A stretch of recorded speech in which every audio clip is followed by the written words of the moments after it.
violencia siempre son un poco imprevisibles, Claro. porque no están anunciados ni en el gesto, Claro. ni en las motivaciones, ni nada. De repente son motivaciones muy internas, me imagino yo, que hacen hacer esos estallidos de violencia. No, yo ahora que hables de actores, no me puedo resistir de reconocer que yo creo que con esta película ya se vio clarísimamente que el futuro profesional de Ronald Reagan iba a estar muy alejado de la interpretación y que lógicamente iría por otros derroteros, porque yo no he visto una ceja más ridícula moviéndose para arriba y para abajo y unos gestos más espantosos. Yo, perdonadme, pero creo que en la película en su conjunto no pasa nada, pero cada vez que hay un primer plano de Ronald Reagan que tiene que expresar algún sentimiento, por muy violento que sea, es atroz.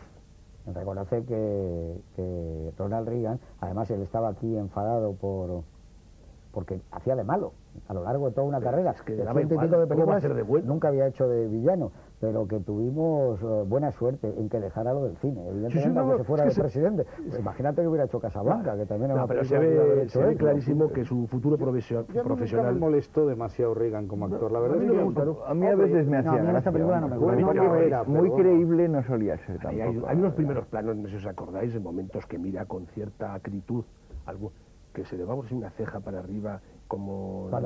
Cuando hablaba en el Congreso. en los peores Pero momentos. eso lo hacía siempre. Bueno, pues eso, Yo creo que eso era un tic personal, no era un truco interpretativo. Pues no yo me creo. gusta ese tic Eso personal. era su Pero Angie Dickinson manera está de estupenda, ser. ¿verdad? Bueno, Angie Dickinson es Merece- maravillosa como desde Río Bravo y desde siempre, ¿no? Angie Dickinson realmente fue una de nuestras Y es la- musas de los años Su 60 presentación, desde su Río presentación Bravo. en la película, en el circuito ese, tiene unos primeros planos como sacados de la realidad, con un fondo absolutamente azul. Sí, claro, está tirado contra un cielo azul. Contra un cielo azul, que se ve clarísimamente que puso- Vestidos siempre entallados y de un solo color. pero esos primeros planos que yo pienso que están incluso rodados en otro momento y en estudio, con otra luz y tal, que eso produce un efecto verdaderamente fantástico, porque te saca un poco de la realidad que estás viendo, que es la preparación de la carrera, los entrenamientos del corredor. De repente cada plano tiene un aire un poco como de aparición, que yo creo que está muy bien porque realmente es una aparición en la vida de ese personaje. Sí, hay ese otro momento en que John Cassavetes está arreglando el coche está debajo del coche en el garaje y aparecen las piernas de ella en segundo término avanzando hacia él, ¿no? Y el plano de Y que ella él le pone la se mano en la sabe que- pierna para decirle Sí. que vaya más rápido. Es un plano... Cuando le coge la cabeza. Te veo ahí muy en bien ese a otro John escena, ¿no? Cassavetes también porque pertenece un poco a los actores desquiciados, ¿no? Siempre tienen algo de desquiciamiento John Cassavetes, Ese como lo actor pueden me tener parecía ellos. maravilloso. A mí es un actor que me gustaba siempre, John Cassavetes. Buenísimo. Pero le van bien estos personajes porque son Sí, sí. imprevisibles también, John Cassavetes. Tenía una mirada, tenía una Yo creo que era el carnadura. heredero directo de Bogart, ¿no? Incluso por físico, ¿no? Tenía algo de Bogart. Era muy buen actor. Y yo quería decir una cosa a propósito precisamente de John Cassavetes y de Angie Dickinson. Es que a partir de que empiezan los flashbacks en esta película, la película se convierte en una historia de amor, que es lo que es fundamentalmente. Es decir, amor fu. Exactamente, Claro. de amor autodestructivo, es decir, es una historia en la que él se enamora locamente de ella, pero hay otra cosa clara en la película y es que ella se enamora de él. Lo que ocurre es que en un momento determinado ella elige, lo ve muy claro que ella es una señorita que necesita unos gastos ¿no? Y necesita siempre estar con un ganador. y necesita estar con un ganador, y además él no es solo que se haya hundido como corredor de coches y que se haya convertido en nada, sino que además él es un perdedor vocacional. Estamos un poco como en aquel otro coloquio que hacíamos de Carta de una desconocida, que Joan Fontaine ha decidido que le vaya mal en esta vida. Pues Cassavetes realmente lo ha decidido, es decir, que no hace nada por luchar contra eso, ¿no?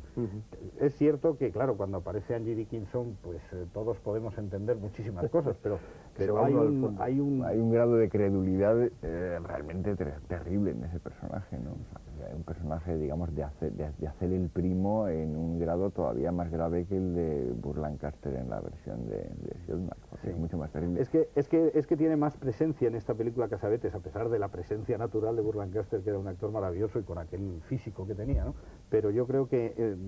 tiene más metraje incluso, ¿no? En metraje tiene más Cassavetes, ¿no? Pero Cassavetes sí es el protagonista. Sí, pero Donald Siegel le dijo a Lee Marvin, pero en la película se va a llamar Johnny North, ¿no? Pero el personaje es el tuyo, le dijo a Lee Marvin. Hombre, claro, el que se come la película es Lee Marvin porque la empieza, la acaba y como la empieza y como la acaba. Pero...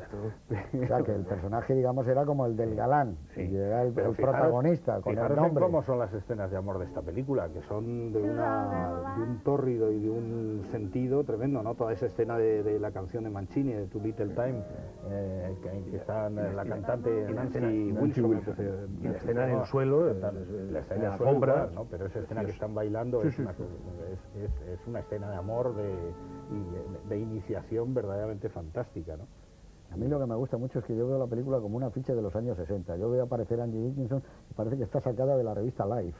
Lleva el pelo de la peluquería de como se llevaba entonces. Es un retrato, pero tremendo, de la época. Son los años 60 en colores, en moda, el vestuario, los muebles, las habitaciones de los hoteles. Eso como, yo no sé, es un retrato, porque está hecha mucho en decorado esta película. Sí, pero eso es ese misterio del cine americano, que siempre es muy estilizado todo, muy abstracto en algún sentido. Esta película es totalmente abstracta, con muy poca, digamos, captación casual de la realidad circundante, porque están hechas en estudio, en el lote de la Universal, como siempre, y de repente, sin embargo, hay como un resumen iconográfico de la época totalmente compacto. Que está en unas películas y no está en otras. Y en otras no. Y está Andy Warhol, los azules son de Andy Warhol, en los coches plateados de aquella serie suya Eso antes has pasado casi al azar y cogiendo una por década las películas de Siegel, y realmente, efectivamente, tú podrías estudiar la historia visual de América a través de las películas de Siegel, cogiendo una de los 40, otra de los 50 y te recorres hasta los años 80. Sí, por eso a mí me pone un poco nervioso las películas de Siegel de los 70, la mayor parte de ellas,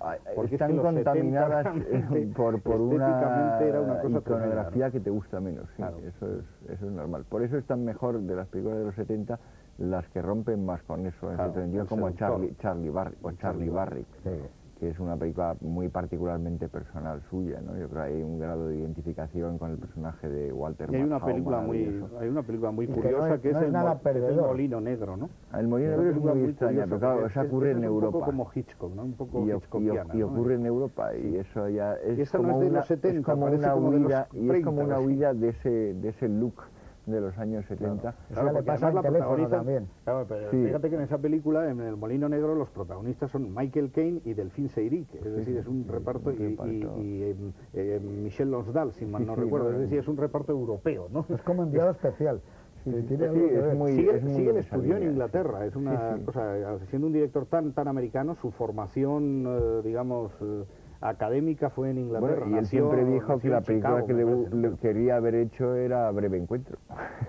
O sea, Y ya la hizo, ¿no? Era de Piguilet esa. ¿Cómo se llamó aquí esa película? Sí, esa es El Seductor. Esa es su película de arte, esa es la película... No, pero distinta. quería hacer en lugar de historias dramáticas, violentas, etcétera, él decía que él quería hacer historias tiernas de amor en las que no pasaba nada. Y los Quizá mucha gente no sepa que rodó en España. Donald Siegel hizo Aventura para dos, con Richard Kiel y Carmen Se Sevilla. llamaba en inglés Aventura en España. Y Era la- José Guardiola, José Guardiola, que el doblador. curiosamente es el que dobla a Lee Marvin en esta película, que es una cosa en la que no hemos hablado, pero en esta película los tres personajes masculinos están magníficamente doblados por José Guardiola, Lee Marvin, por Antolín García, John Cassavetes y por Manolo García Klugulaber. La semana Manolo pasada García, que hablamos... son tres doblajes excelentes, ¿no? La semana pasada hablamos precisamente de José Guardiola, porque había doblado también a Bogart en Casablanca, pero es esa película que era la historia de un Pegaso. A él le impresionó mucho lo del Pegaso. Decía que era Aventura para dos. Claro, el protagonista era un Pegaso. Esa película se llamaba de otra manera en inglés, ¿no? Sí, se llamaba Spanish Affairs. Spanish Affairs. No, es que ahora que hablamos del Nunca he doblaje, visto yo esa que me parece que está bien hablarlo, yo creo que es importante que hablemos porque es que, sinceramente, salvo excepciones, habría que procurar que el doblaje se volviera a cuidar como se cuidaba entonces. Ahora ya no son lo mismo los doblajes. Yo lo siento porque creo que hay excelentes profesionales, pero quizás por circunstancias de mercado, industriales, de precio, de dinero, de velocidad, de rapidez, de masificación, de lo que le quieras llamar, ya no se cuidan y ya doblajes como esta, o Casablanca, la que vimos la semana pasada, realmente son muy notables. Y yo también quería decir una cosa anecdótica, que muchos cinéfilos... doblaba a María Masip, ¿no? Y José Guardiola, y Rafael de Penagos. No, yo quería decir algo que todo el mundo quizás sepa, que es que Clint Eastwood, al final del rodillo final de su película Sin Perdón, se la dedica a Don y a Sergio. Y la dedicatoria es a Don Siegel y a Sergio Leone, que según dice siempre Clint Eastwood fueron sus dos grandes maestros. O sea que realmente Sin Perdón, que la gente se levanta y no se acaba de ver los títulos finales, me parece que es al final del rodillo final de Sin Perdón, donde hay una dedicatoria muy cortita que dice a Don y a Sergio. No, es que yo creo que hay una... Murieron casi al mismo tiempo, le rescató para Hollywood, ¿no? Claro. Es decir, que Clint Eastwood se había venido a Europa, en Europa lo alzó Leone, es una pena, luego cuando vuelve a Hollywood... que es una pena que lógicamente en este ciclo no tiene cabida todo el mundo, pero yo siempre pienso que nosotros mismos hemos sido muy injustos a veces con Sergio Leone. Claro. Que realmente